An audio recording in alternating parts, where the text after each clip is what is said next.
Welcome to Vijayamala சக்கரவர்த்தி channel.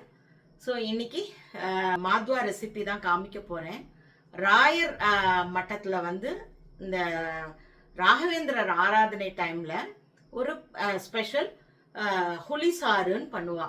ஆக்சுவலாக இங்கே சாம்பாரை வந்து ஹுலிசாருன்னு சொல்லுவா, ரசத்தை வந்து திலிசாருன்னு சொல்லுவா. ஸோ அதனால அந்த ஹுலிசாரு வந்து ஒரு ஸ்பெஷல் டிஷ். அந்த ராகவேந்திரர் ஜெயந்தி அன்னைக்கு, அதாவது ராகவேந்திரர் ஆராதனை ஸ்பெஷல் ஹுலி சாறு அப்படின்னு இதை சொல்லுவா. ஒன்றும் இல்லை, இட்ஸ் சாம்பார் தான். இந்த சாம்பாரோட இன்கிரீடியன்ஸ் கொஞ்சம் டிஃப்ரெண்ட் இருக்கும். அது எப்படி பண்ணுறது என்னன்றதை உங்களுக்கு நான் காமிச்சு கொடுக்குறேன். வாங்க நம்ம இப்போ குக்கிங்குள்ளே போகலாம். உங்கள் எல்லாருக்கும் இந்த வீடியோ பிடிச்சிருந்ததுனாக்க ப்ளீஸ் லைக் பண்ணிட்டு பாருங்க. அதே மாதிரி பிடிச்சிருந்ததுன்னா சேனலை சப்ஸ்கிரைப் பண்ணிக்கோங்க. இன்க்ரீடியன்ட் டீட்டெயில்ஸ் எல்லாம் நான் டிஸ்கிரிப்ஷனில் கொடுக்குறேன். ஹுலிசாருக்கு வேணுமான பொருட்கள்லாம் நான் என்னன்றதை சொல்கிறேன். 1/3 வந்து துவரம்பருப்பு எடுத்துட்டுருக்கேன். 1/4 கப்லேயும் பாதி கப்பு வந்து பாசிப்பருப்பு எடுத்துட்டுருக்கேன். புளியை வந்து ஜலத்தில் ஊற போட்டுருக்கேன். காய்கறிகள்னு பார்த்தாக்கா பீன்ஸ் எடுத்துட்டுருக்கேன், பரங்கிக்காய் எடுத்துட்டுருக்கேன், மேங்களூர் சவுத்தேக்காய், ஃப்ரோசன் பட்டாணி. நான் வந்து ஃப்ரெஷ்ஷாக பீனட் எனக்கு இன்றைக்கி கிடைக்கல, அதனால் பீனட்டை வந்து ஊற போட்டுருக்கேன். உங்களுக்கு ஃப்ரெஷ்ஷாக கிடச்சிதுன்னா இதோட போட்டுக்கலாம். அதே போல் குக்கும்பர் வந்து நம்ம சாலட் பண்ணுற குக்கும்பர் இல்லாமல் அந்த இங்கிலீஷ் குக்கும்பர்னு ஒன்று கிடைக்கும், அது கிடைச்சா கூட இதோட போட்டுக்கலாம். ஒரு இம்பார்ட்டண்ட்டான விஷயம், பூஷ்ணி பத்தியை இதில் போடாதீங்கோ, அந்த காய் இதோட சேர மாட்டேங்கிறது. ஸோ அதனால் பூஷ்ணி பத்தை வேண்டாம். ஸோ இந்த காய்கறிகள் மட்டுமே போட்டு பண்ணி பாருங்க, ரொம்ப டேஸ்டியாக இருக்கும். இப்போ நம்ம என்ன பண்ணலாம், இந்த துவரம்பருப்பையும் பாசிப்பருப்பையும் சேர்த்து இதை ஜலம் ஊற்றி நல்லா அலம்பி எடுத்துன்னு வந்துடலாம். பருப்பை நல்லா அலம்பிட்டு ஒரு 200 ml வாட்டர் குத்தின்ட்டுருக்கேன். அதில் வந்து கொஞ்சமாக ஒரு 1/4 டீஸ்பூன் கல்லுப்பு.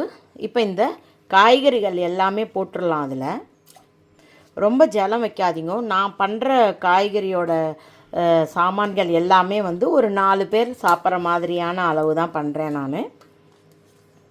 ஜென்ரலாக பெங்களூரில் நான் பார்த்த வரைக்கும், ஐ திங்க் இது கர்நாடகாவோட வழக்கமாக என்னன்னு எனக்கு தெரியல, வந்து இவங்கெல்லாம் வந்து பொதுவாகவே காய்கறிகள் நிறைய சாம்பாரில் போட்டுட்டு தொட்டுக்கிறதுக்குன்னு தனியாக பண்ண மாட்டா. இதில் உள்ள காய்கறிகளையே எடுத்து தனியாக வச்சுன்ட்டு அந்த சாம்பாரை மட்டும் தெளிவாக எடுத்து சாதத்தில் பிசைஞ்சு சாப்பிடுவா. என்கிட்டலாம் முன்னாடி கேட்பா, என்னங்க இவ்வளோ வெரைட்டி பண்ணுறீங்க அப்படின்ட்டுன்னு.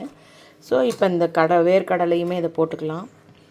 ஃப்ரோசன் பட்டாணியும் இதோடு போட்டுக்கலாம். நான் எல்லா காயுமே நல்லா அலம்பி வச்சுன்ட்டேன்.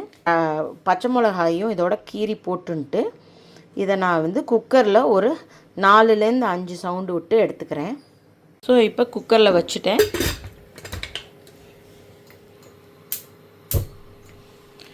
ஸோ இது 4லேருந்து 5 சவுண்டு வரட்டும், அப்புறமா காட்டுறேன். இப்போ இதுக்கு பேரலாக இது வேகிற நேரத்தில் நம்ம இதுக்கு தேவையான சாமான்களை வறுத்து பொடி பண்ணி எடுத்துக்கலாம். ஸோ இந்த சாம்பார் பண்ணுறதுக்கு வறுத்துக்கிறதுக்கு வந்து சாமான்கள்லாம் எடுத்து வச்சுட்டுருக்கேன். 2 டேபிள் ஸ்பூன் தனியா எடுத்திருக்கேன், ஒரு 1/2 டீஸ்பூன் ஜீரகம், ஒரு 1/4 டீஸ்பூன் மெந்தியம் எடுத்திருக்கேன், 1 டேபிள் ஸ்பூன் வெள்ளை உளுத்தம்பருப்பு, 1 டேபிள் ஸ்பூன் சன்னா தால், அது கடலைப்பருப்பு, அதுக்கப்புறமா கொஞ்சமாக கருவேப்பிலை. நான் யூஸ்வலாக பேடிகை சில்லி தான் ஆட் பண்ணுவேன். இதுக்கு பேடிகை சில்லி தான் நல்லாயிருக்கும். பட் எவ்ரி டைம் உங்களுக்கு அது கன்ஃபியூஷன் வர்றதுனால நான் நார்மல், அதாவது ஆந்திரா மிளகா தான் ஆட் பண்ணியிருக்கேன். சாம்பாருக்கு தேவையான மெயின், இந்த சாம்பாருக்கு ஸ்பெசிஃபிக்காக இந்த ஸ்டார் அனீஸும் பட்டையும் நம்ம இதை வறுத்துக்கிறச்சு இதோடு ஆட் பண்ணிக்கணும். அதுக்கப்புறமா இது வந்து தேங்காய், வாட் இஸ் தட், கொப்பரையில் சீவின தேங்காய் வந்து ஒரு 1/4 கப் எடுத்துட்டுருக்கேன். பெருங்காயம். இப்போ பருப்பு வந்து சவுண்டு வந்து ஆஃப் பண்ணியாச்சு. எண்ணெய் வந்து வானொலியில் வச்சுட்டுருக்கேன். இப்போ நம்ம வந்து கடலைப்பருப்பையும் வெள்ளை உளுத்தம்பருப்பையும் நல்லா ஃபஸ்ட்டு செவக்க வறுத்துக்கலாம். இது நல்லா செவக்க வறுபடணும். அதுக்கப்புறமா நம்ம மெந்தியம், தனியா, ஜீரகம் இதெல்லாம் ஆட் பண்ணிக்கலாம்.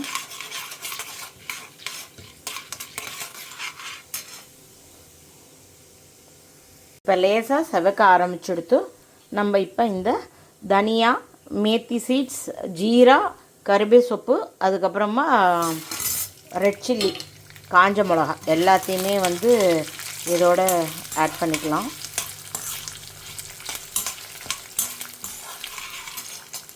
நல்லா வாசனை வர வரைக்கும் வறுத்துக்கணும். பெருங்காயம், அப்புறமா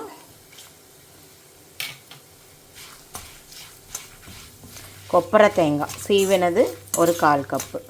இது எல்லாத்தையும் நல்லா செவக்க வறுத்துக்கலாம். வறுத்துட்டு இது ஆறுனதுக்கப்புறமா நம்ம இதை பொடி பண்ணி எடுத்துட்டுடலாம். இது கொஞ்சம் ஆறட்டும். ஆறுனதுக்கப்புறம் பொடி பண்ணிவிட்டு சாம்பார் பண்ணுறது எப்படின்னு காமிக்கிறேன். மெயின் இன்க்ரீடியண்ட்டை விட்டுட்டேன். இது பேர் என்ன, பட்டையும் இந்த ஸ்டார் அனீஸும் இதை கொஞ்சமாக லேசாக இப்படி வறுத்துண்டுடலாம். வறுத்துன்ட்டு இந்த இப்போ சாமான்கள்லாம் எடுத்துட்டுருக்கேன்ல அதோடு சேர்த்து இதையுமே பொடி பண்ணி எடுத்துட்டுடலாம். இந்த 2 ஐட்டம் தான் நம்ம தமிழ்நாட்டு சாம்பாருக்கும் இதுக்கும் உள்ள ஒரு யூனிக்னஸ். ஸோ இது ரொம்ப இம்பார்ட்டண்ட். சாரி, நான் மிஸ் பண்ணிட்டேன். அந்த மேடையில் வச்சுருந்தேன் அந்த கப்பில், அதை எடுத்துக்கிறதுக்கு மறந்துட்டேன். சும்மா லேசாக ஒரு எண்ணெயில் ஒரு பெரட்டுனா போகிறோம், ரொம்ப பண்ணணுன்ற அவசியம் இல்லை. இப்போ இதோடு எடுத்துட்டுருக்கலாம். இதை இப்போ நம்ம பொடி பண்ணி எடுத்துட்டுடலாம். உப்பு நல்லா வெந்துடுத்து பாருங்க காய்கறிகளோட. இப்போ நான் வானலியில் எண்ணெய் குத்தின்ட்டுருக்கேன். தாளிக்கிறதுக்கு தேவையான சாமான்கள், அரைச்ச பொடி, அதுக்கப்புறமா வெல்லம், கடைசியாக கார்னிஷ் பண்ணுறதுக்கு பெருங்காயம், மஞ்சத்தூள், உப்பு எல்லாமே இப்போ நமக்கு ரெடியாக இருக்குது. இப்போ எண்ணெயை ஆன் பண்ணிட்டேன்.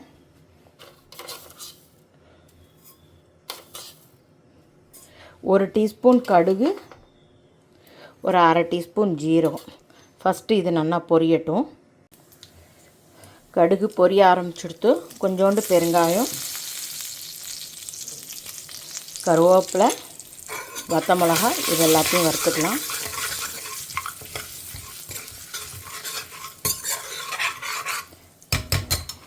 இப்போ நம்ம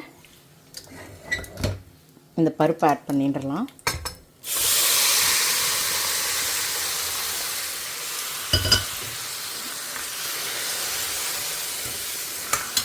கொஞ்சம் கெட்டியாக இருக்குது, நான் இதில் ஜலம் ஆட் பண்ணிக்கிறேன்.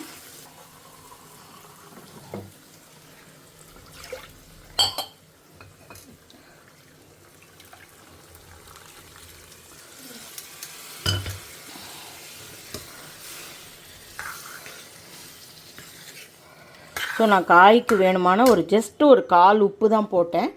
அதனால் நம்ம இப்போ மஞ்சப்பொடி, உப்பு, முன்னாடி கல் உப்பு போட்டேன், இப்போ நம்ம சால்ட் போட்டுக்கலாம்.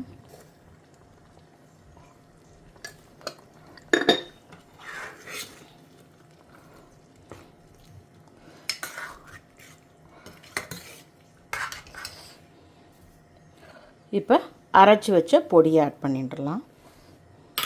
இது கரெக்டாக இருக்கும். இந்த பொடி ரொம்ப என்ன சொல்கிறது, ஜாஸ்தி இருக்கும் அப்படியெல்லாம் கிடையாது. இந்த அளவுக்கு வேணுமான பொடிகள் தான் நான் ஆட் பண்ணியிருக்கேன். இப்போ புளிஜலம்.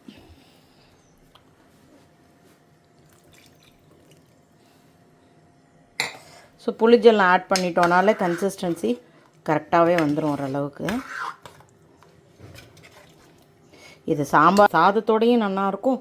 நைட்டு டிஃபனுக்கு வேணும்னா கூட இதை போட்டுக்கலாம். ஃபஸ்ட்டு நல்லா ஒரு கொதி வரட்டும். அதுக்கப்புறமா நம்ம வெல்லத்தை ஆட் பண்ணிவிட்டு கடைசியாக நம்ம கொத்தமல்லி தழை ஆட் பண்ணிக்கலாம். குழம்பு பார்த்திங்கன்னா நல்லாவே கொதி வர ஆரம்பிச்சிடுத்து. நான் இப்போ ஜஸ்ட்டு ஒரு சாஸ்திரத்துக்கு வெல்லம் போட்டிருக்கேன், கொத்தமல்லி தழை. ஸோ ராயர் ஆராதனை புளிசாறு நமக்கு கமகமான் ரெடி ஆகிடுத்து. இதை நம்ம சர்வ் பண்ண வேண்டிதான். ராயர் ஆராதனை புளிசாறு கமகமான் ரெடி ஆகிடுத்து.